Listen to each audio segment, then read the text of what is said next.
ভোটের ময়দানে দিলীপ ঘোষ। খড়গপুরের নির্বাচনী প্রচারে দিলীপ। বিজেপির গৃহকন্দল শেষ হওয়ার পর নিজের কেন্দ্র ফিরে পাওয়াতে উচ্ছ্বসিত দিলীপ ঘোষ ও তার অনুগামীরা।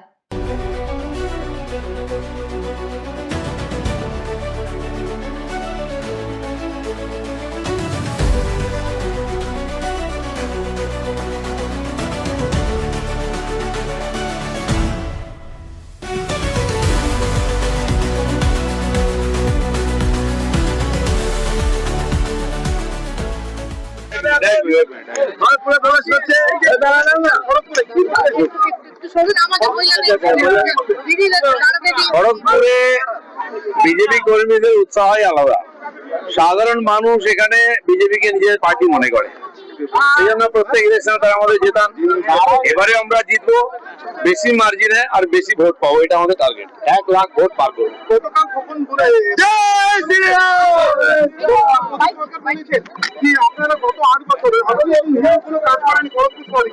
উনি কি করেছেন? উনি তো কাউন্সিলর ছিলেন, এমএলএ ছিলেন। কি করেছেন পাবলিক বলবে দিলীপ ঘোষ কি করেছে, সেটা ওদের কথা উত্তর দেওয়ার দরকার নেই। যাদের বোর্ডকেই ক্যান্সেল করে তাদের পার্টি, সে সেখানকার কাউন্সিলর, তাদের সঙ্গে কি বলা চেনা মাটিতে লড়াই এবং তৃণমূলের গোষ্ঠীদ্বন্দ্ব প্রকাশ্যে চলে আসছে। টিএমসির গোষ্ঠীদ্বন্দ্ব নতুন কিছু নেই, ওটাই ওদের পার্টি, ওটা একটা বাজার, ওটা পার্টি নাকি? ভারতীয় জনতা পার্টি এটা আদর্শনিষ্ঠ সংগঠিত পার্টি। এক একজন কর্মী আমাদের কাছে একটা সম্পদ। তারা লড়াই করে এখানে পার্টি দাঁড় করিয়েছে, বিজেপিকে জিতিয়েছে, এভাবে জেতাবে। আর মানুষের আশীর্বাদ আমাদের সঙ্গে আছে। বহিরাগত বলেছে, কে বহিরাগত কে কি তো কথা বলে উনি হারলেন কেন? যদি এখানকারই হন। বহিরাগত কিনা এইসব গল্প চলে না। সারা ভারত থেকে লোক জুটিয়ে নিয়েছে ইলেকশন লড়ে যারা, তারা দিলীপ ঘোষকে বহিরাগত বলে আর লোক খড়গপুরের লোক মেনে নেয়?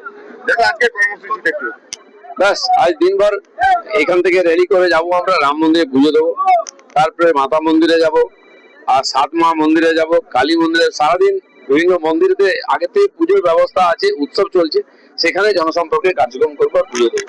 আজকে আইপ্যাককে সুপ্রিম কোর্টে মামলা है चलने दो, कोर्ट का काज चले। নতুন দল গঠন